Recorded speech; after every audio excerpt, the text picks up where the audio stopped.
Halo Tribuners, saya Iga Almira dan kembali lagi pada podcast Tamu Tribun. Nah Tribuners, untuk podcast Tamu Tribun kali ini agak sedikit berbeda nih. Karena spesial Pilkada Maluku Utara 2024, kami punya program yang namanya Mengenal Lebih Dekat, Cakada se-Maluku Utara. Nah, sesuai dengan nama program tersebut, tentunya saya akan mengajak Tribuners untuk menjelajahi latar belakang, visi, dan misi para calon pemimpin daerah yang nantinya bakal bertarung di Pilkada Maluku Utara 2024. Untuk itu, Tribuners, siapkan diri Anda untuk mengetahui lebih dekat dan lebih akurat sebelum nantinya akan memilih para calon pemimpin untuk Maluku Utara. Nah, episode pertama, mengenal lebih dekat Cakada se-Maluku Utara, saya bersama dengan calon Bupati Halmahera Barat, Pak Dani Misi. Apa kabar, Pak?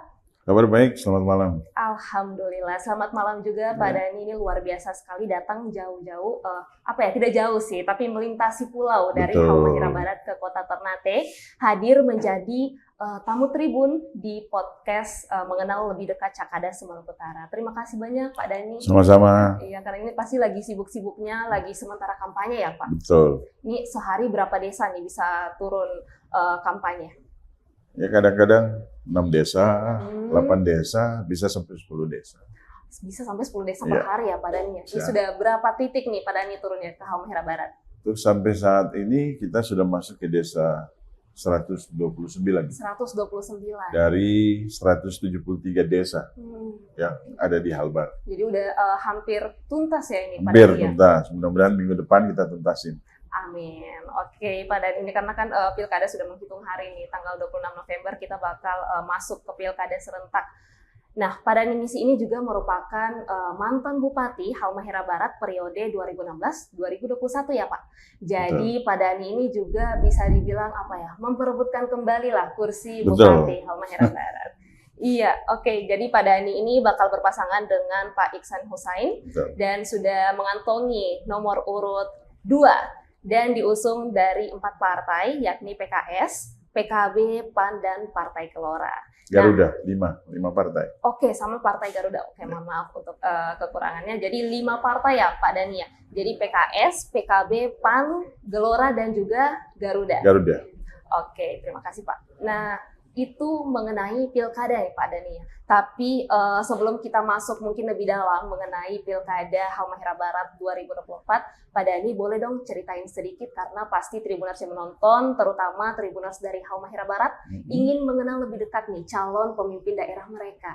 Nah, Pak Dani boleh mulai nih dari masa kecilnya Pak Dani lah, riwayat pendidikannya seperti apa dan lain sebagainya. Silakan Pak. Terima kasih. Mungkin saya cerita sedikit tentang kehidupan pribadi saya. Iya. Masa kecil saya itu dibesarkan di Desa Gamtala. Saya lahir di Ternate. 20 Maret 1973. Dibesarkan di desa yang namanya Desa Gamtala di Jailolo. SD saya di situ, terus SMP-nya saya di Ternate, di SMP RK Bintang Laut. Waktu itu masih di stadion. Terus lanjut ke SMA Negeri 2 Ternate. Negeri 2 Ternate. Nah, setelah dari SMA itu keluar kota. Kita kuliahnya di luar. Ke Jogja, terus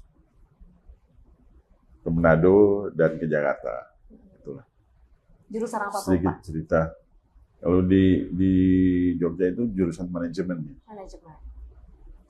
Ekonomi, terus nanti di S2 juga di manajemen. Manajemen ekonomi juga. Nah, sebenarnya kalau dari masuk ke dunia politik itu dari latar belakang pendidikan apa saja ini bisa ya Pak Dani?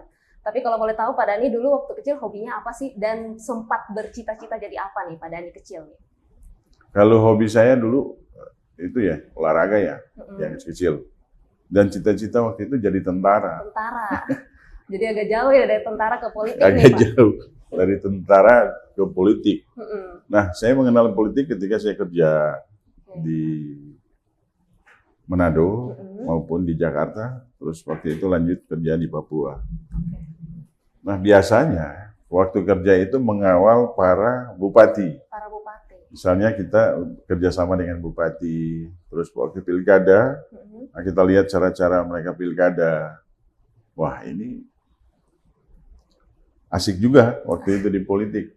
Nah, sehingga ketika 2015, 2014, 2015 lah, waktu saya diminta oleh tokoh-tokoh masyarakat, tokoh adat, bisa nggak kembali ke daerah untuk maju pilkada waktu itu. Ya, dengan berbagai pertimbangan ya, saya coba. Dan ternyata waktu itu setelah dicoba, berhasil. Iya. Waktu Bupati 2015, 2020. Dengan berbagai pertimbangan, kan kita baru di politik. Iya. Jadi baru terjun itu secara politik itu 2015. Jadi terjunnya itu langsung mencalonkan bupati. Mencalonkan bupati. Terjun. Jadi mungkin ada latar belakang dari partai politik atau seperti apa itu Pak? Saya belum masuk di partai politik waktu itu. Jadi karena permintaan masyarakat, terus dorongan dari beberapa teman-teman, ya kita cobalah. Maksudnya kita coba untuk hadir ke daerah, memberikan dukungan dan mencoba membangun daerah lewat pilkada. Dan ternyata ada beberapa partai politik yang waktu itu saya kunjungi dan mereka bersedia untuk mengusung saya sebagai calon bupati saat itu. Oke, jadi awalnya mengawal bupati, iya, dan akhirnya dipercayakanlah sama tokoh-tokoh yang ada untuk maju ke Bupati Halmahera Barat. Oke, jadi mungkin itu juga bisa dibilang apa ya, alasan yang betul-betul mendasari Pak Dhani misi gitu untuk maju ke Bupati Halmahera Barat. Oke, nah Pak Dhani misi diketahui akan maju bersama Pak Ihsan Hussein. Ihsan Hussein. Iya, Ihsan Hussein selaku calon bupati tentunya. Nah, mungkin ada alasan khusus kenapa Pak Dhani akhirnya memilih untuk maju bersama Pak Ihsan, seperti apa? Ya, alasan pertama saya memilih Pak Ihsan karena pertama adalah dia ketua partai, ketua partai PKB di Halmahera Barat. Itu alasan pertama. Alasan yang kedua, kenapa saya memilih Pak Ihsan? Karena dia juga pernah DPR 2 periode. Jadi secara politik udah matang lah. Dengan periode 2 periode di DPR, terus dia udah punya basis yang kita lihat basis juga basis real. Jadi sehingga kalau kita buat pemetaan, pas lah kita ambil dia gitu. Untuk berpasangan.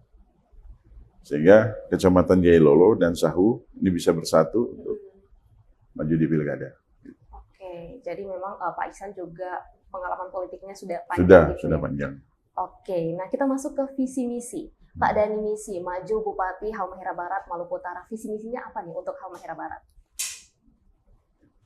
Kalau visi saya itu untuk saya dengan Pak Ihsan ya.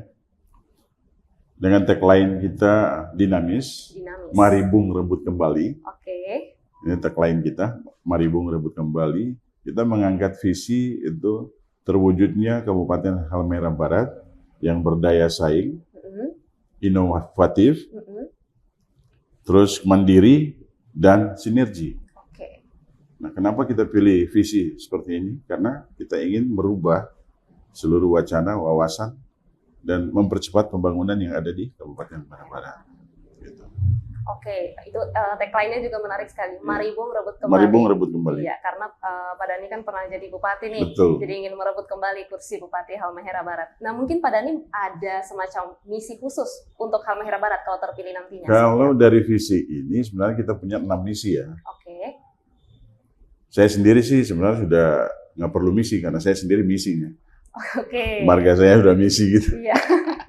Oke. Tapi yang jelas bahwa dari visi yang sudah kita canangkan tadi, itu kita punya 6 misi yang harus dijalankan sesuai visi tadi. Yang pertama visi kita itu adalah membentuk manusia Pancasila yang bertakwa. Kenapa seperti itu? Karena kita ingin membangun manusia yang seutuhnya. Endingnya apa? Endingnya adalah bagaimana kita membuat tempat ibadah yang ramah. Terus tunjangan para imam pendeta. Lalu saya sudah pernah canangkan itu dan ini kita lanjutkan. Itu sedikit poin yang ingin saya sampaikan. Yang misi kedua adalah bagaimana kita melahirkan manusia yang berbudaya, berkualitas, dan produktif. Artinya berkualitas tapi tidak produktif percuma. Iya, betul. Tapi harus berkualitas tetapi Dan juga produktif bisa juga. produktif. Nah, ini targetnya adalah apa? Yaitu kita harus mendorong para generasi milenial Iya. dan Gen Z. Iya. Karena generasi ini sekarang kita harus memberikan ruang yang begitu besar agar dia berkarya, sehingga karya-karya itu dia bisa persembahkan untuk daerah. Itu. Jadi ruang itu kita berikan. Kalau kita mau manusia itu berkualitas, asupan gizi harus diberikan dari awal, Iya, ya kan? betul. Ini juga kita perhatikan. Jadi asupan gizi terhadap ibu hamil itu kita perhatikan. Yang berikut adalah pengembangan UMKM. Ya. Nah, mungkin saya tidak menjelaskan semua, tapi secara poin misalnya, pengembangan UMKM yang ada di Halmahera Barat ini penting karena apa? Untuk meningkatkan ekonomi daerah kita lewat UMKM. Karena perbanyak UMKM itu berarti peningkatan ekonomi akan cepat. Iya, betul. Yang ketiga adalah bagaimana kita mempercepat pemerataan pembangunan yang berkeadilan. Zaman saya dulu, di periode pertama, itu pembagian pembangunan per kecamatan. Iya. Jadi ada 9 kecamatan di Kabupaten Halmahera Barat. Supaya jadi pemerataan itu kita membagi anggarannya secara merata. Kecamatan A mendapat ini, C mendapat ini. Itu namanya berkeadilan. Kalau kita hanya memfokus kepada satu kecamatan itu tidak berkeadilan. Nah, endingnya apa atau capaiannya apa? Itu fokus saya nanti percepatan pembangunan ini adalah satu, pengembangan kota Jailolo. Memang sekarang orang kalau masuk ke Jailolo, kotanya di mana? Belum kelihatan kota Jailolonya. Jadi target saya adalah salah satu percepatan pembangunan itu ingin melakukan pembangunan kota Jailolo agar ini kelihatan kotanya. Itu. Yang kedua adalah pembangunan kawasan industri. Saya sudah buat pemetaan, industrinya di mana, kotanya di mana. Kota kita secara ibu kota Jailolo, itu kita sudah buat pemetaannya.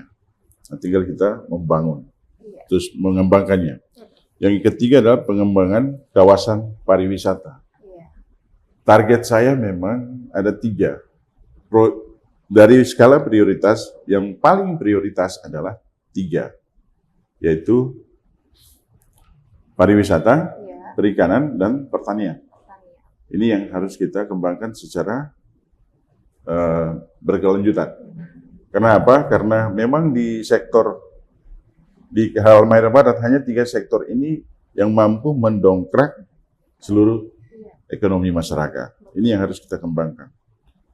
Terus misi yang keempat itu apa? Misi yang keempat itu adalah meningkatkan kemandirian, produktivitas, dan daya saing ekonomi masyarakat. Maksud dari kemandirian dan daya saing ekonomi ini adalah yang tadi, petani harus sejahtera kalau kita bicara pertanian. Perikanan, para nelayan harus sejahtera kalau kita bicara nelayan. Ya kan? Meningkatkan industri dan perdagangan supaya apa? Masyarakat bisa merasakan dampaknya. Sehingga masyarakat bisa sejahtera.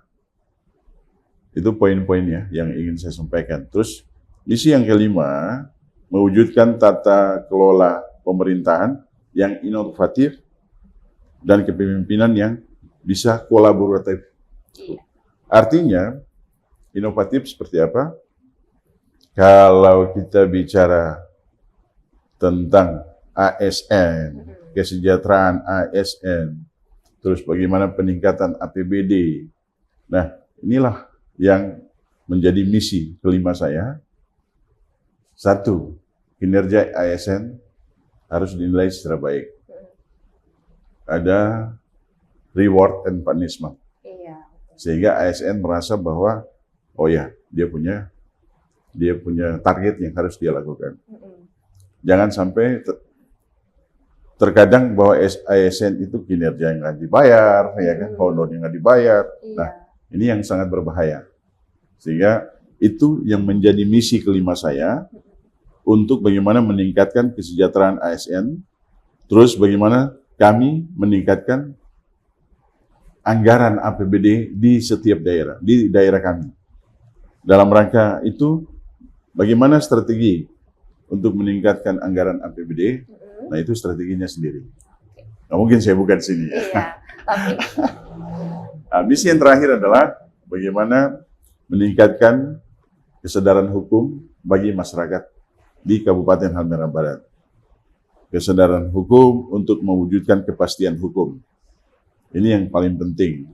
Apa yang harus dilakukan untuk mewujudkan kepastian hukum?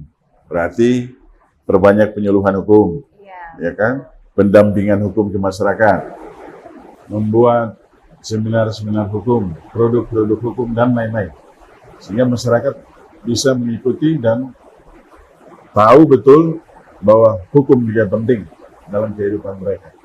Oke, pemaparan visi misi yang lengkap sekali nih dari Pak Dhani Misi, mulai dari urusan tempat ibadah tadi seperti dijelaskan oleh Pak Dhani Misi mengenai pendeta, terus pembangunan di Halmahera Barat, kesejahteraan masyarakat dan nelayan, dan masih banyak lagi tadi mengenai visi misi dari Pak Dhani Misi.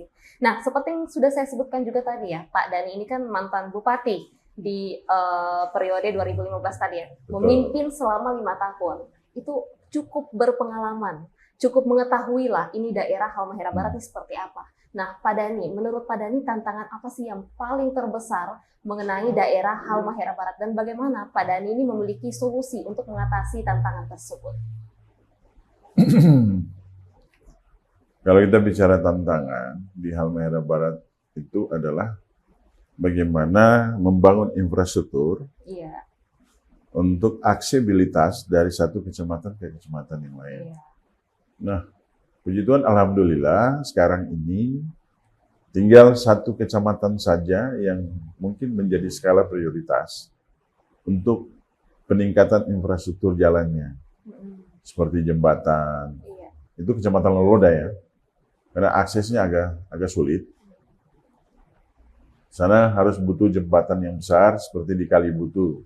Itu butuh akses jembatan yang menghubungkan antara jalan dari Ibu dan Loloda.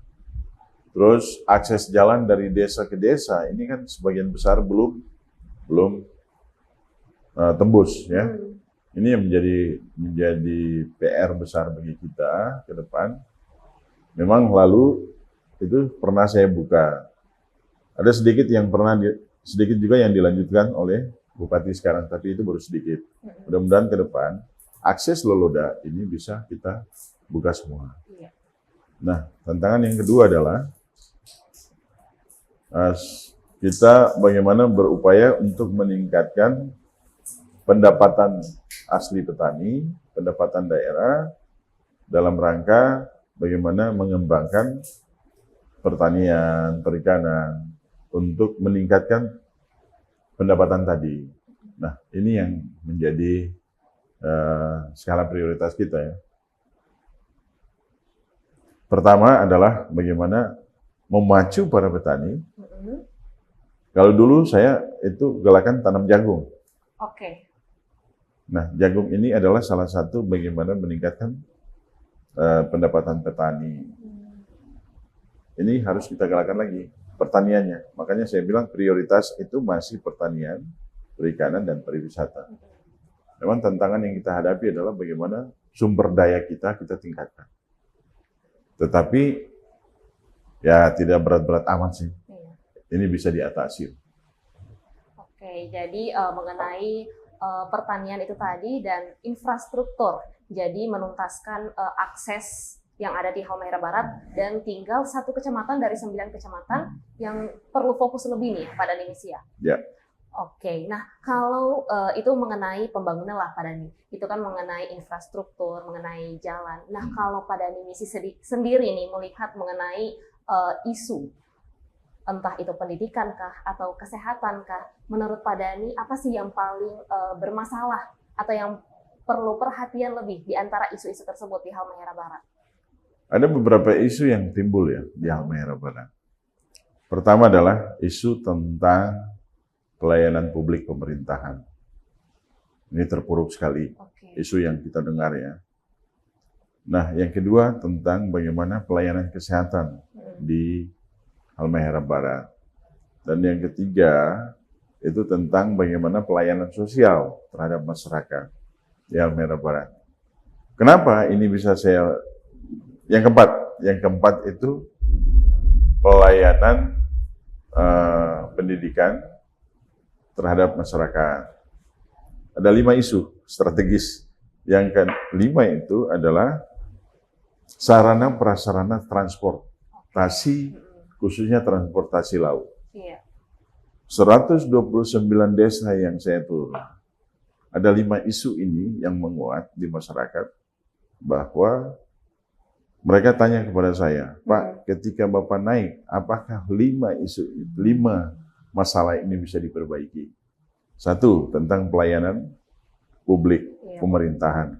Nah, saya mendapat laporan masyarakat bahwa ada saudara-saudara mereka yang honornya nggak dibayar sampai 6 bulan, katakan seperti itu.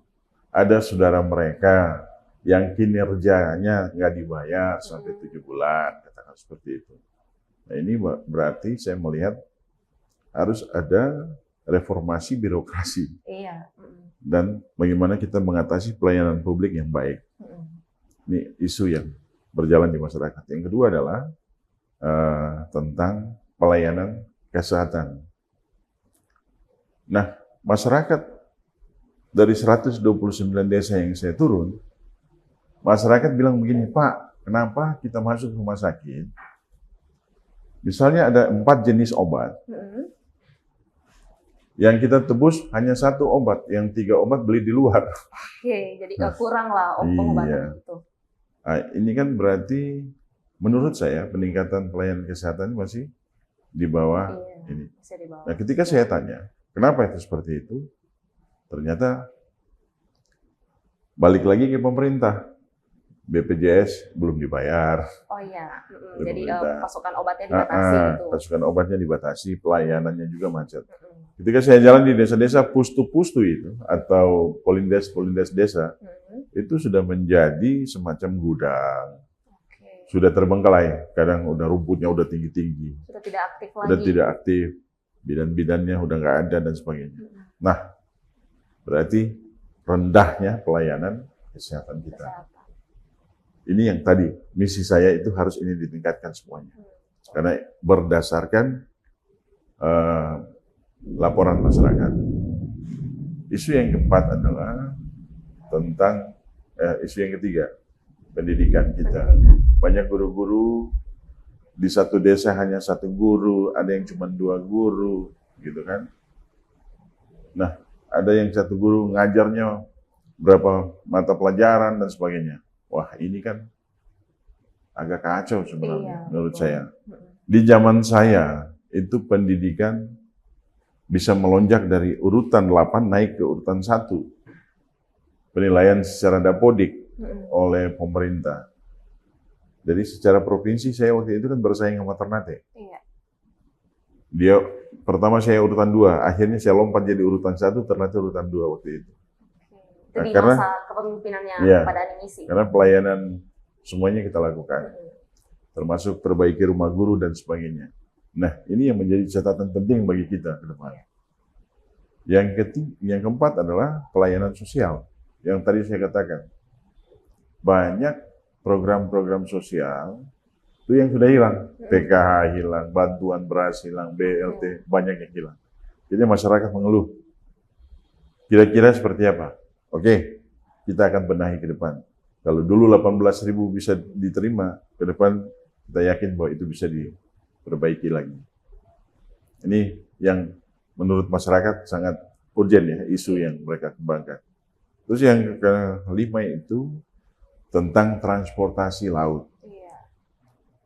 Kalau di wilayah Jailolo Ternate, it's okay. Sudah tidak ada masalah. Kalau Sidangoli Ternate, nggak ada masalah. Ya kan? Yang menjadi persoalan adalah Ibu Loloda menuju Ternate. Karena banyak masyarakat mengeluh, Pak, ubi kita busuk semua. pisang kita busuk semua. Lalu kita lancar jual ke Ternate, sekarang busuk semua. Kenapa? Transportasinya yang nggak ada. Oke. Nah, ini harus kita perbaiki ke depan.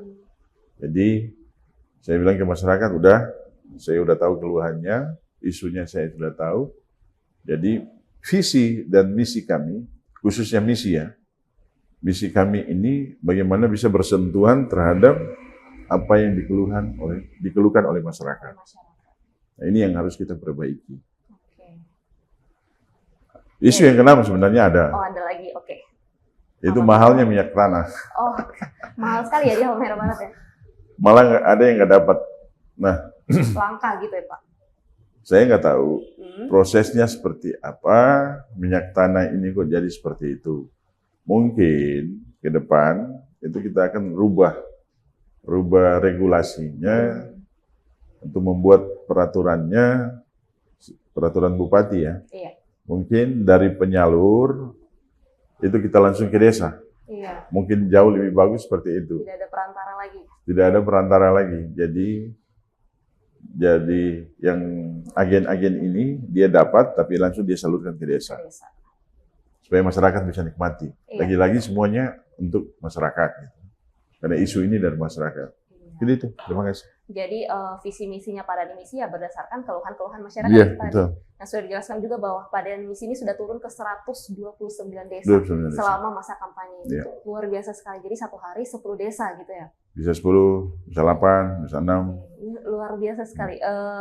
Menyerap aspirasi masyarakat, keluhan-keluhannya itu tadi mengenai isu-isu yang sudah dijelaskan oleh Padani Misi dan juga visi misinya lengkap. Oke, nah ini dalam masa kampanye Padani Misi pasti sibuk sekali. Apalagi tadi sudah disebutkan juga kalau sudah turun ke 129 desa, itu pasti padat sekali tuh jadwalnya Padani Misinya. Oke, ini bagaimana sih Padani Misi mengatur waktu antara urusan cakada nih, urusan pilkada, sama urusan keluarga yang penting juga itu, sama pentingnya.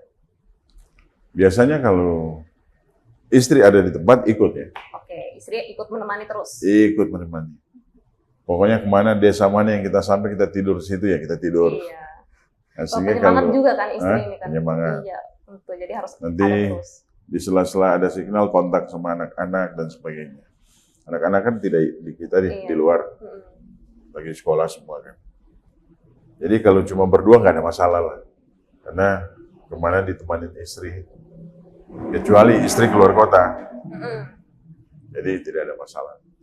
Jadi kalau membagi waktu antara urusan cakada sama keluarga tidak ada masalah. Tidak ada masalah. Karena istri terus menemani dan anak ada kesibukannya tuh sekolah. Iya. Oke, nah ini lebih personal lagi nih. Tapi sebenarnya penting juga sih. Setiap malam Padani Misi tidurnya berapa jam sih?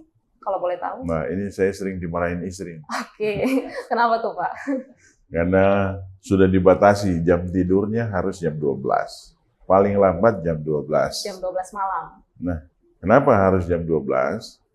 Karena supaya tidur kita cukup. Kalau jam 12 kita tidur, itu jam 7, jam 8 kan kita udah bisa bangun dan segar. Tapi kadang-kadang molor gitu kan, jam 1. Oke. Nah, cuman biasanya istri saya udah tegas, jam 12 titik, yang lain pulang katanya. Iya, betul.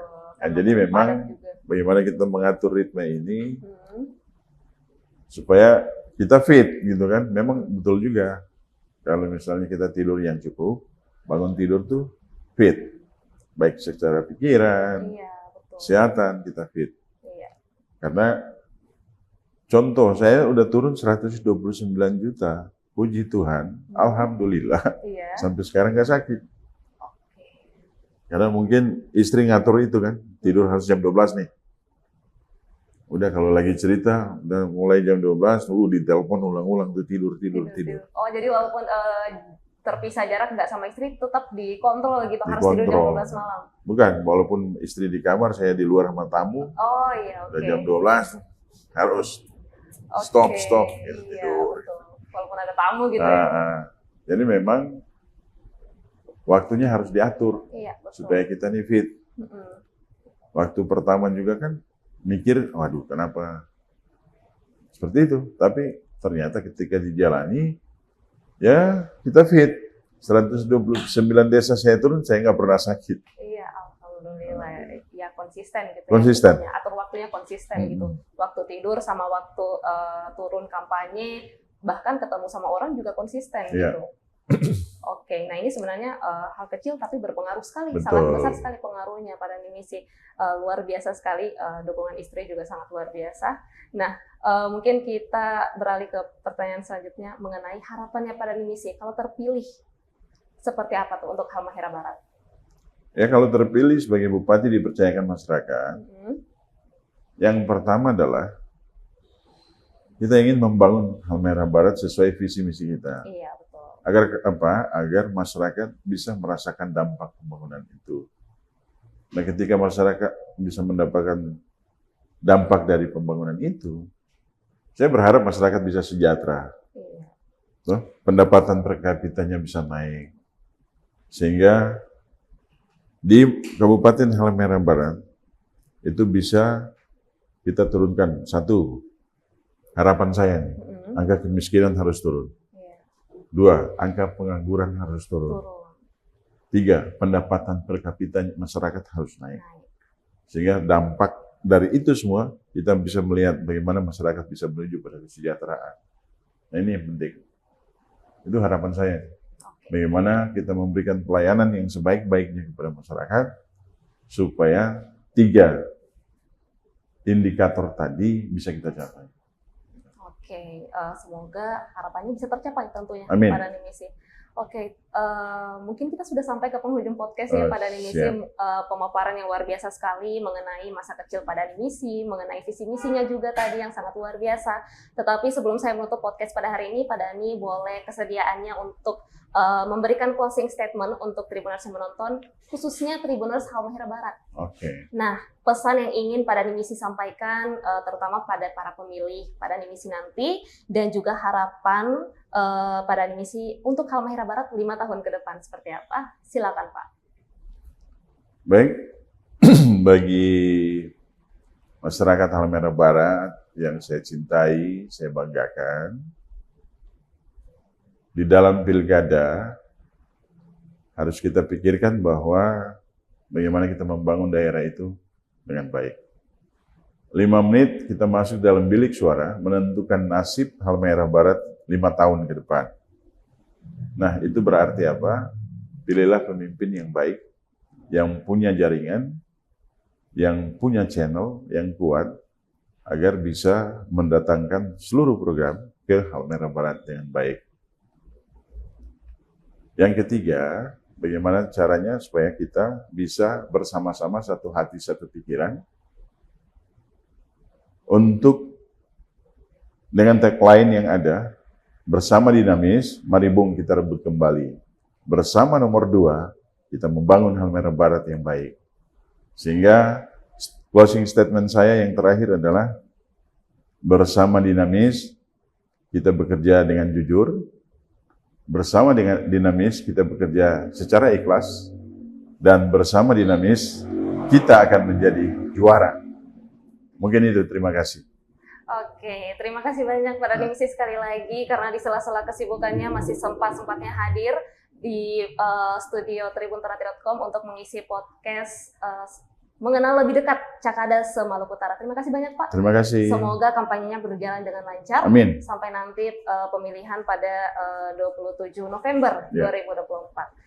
Oke, nah untuk Tribuners yang menonton, terima kasih juga telah menyaksikan podcast mengenal lebih dekat Cakada se-Maluku Utara. Dan perlu saya sampaikan nih, kalau kami berusaha mengundang dan menghadirkan seluruh calon kepala daerah yang bakal bertarung di Pilkada 2024. Untuk itu Tribuners yang pastikan untuk terus menyaksikan setiap episode Tamu Tribun Spesial mengenal lebih dekat Cakada se-Maluku Utara, supaya kita menjadi masyarakat yang cerdas untuk memilih pemimpin untuk Maluku Utara ke depan. Nah, mungkin itu saja Tribuners, saya Igal Mira pamit undur diri, terima kasih dan sampai jumpa.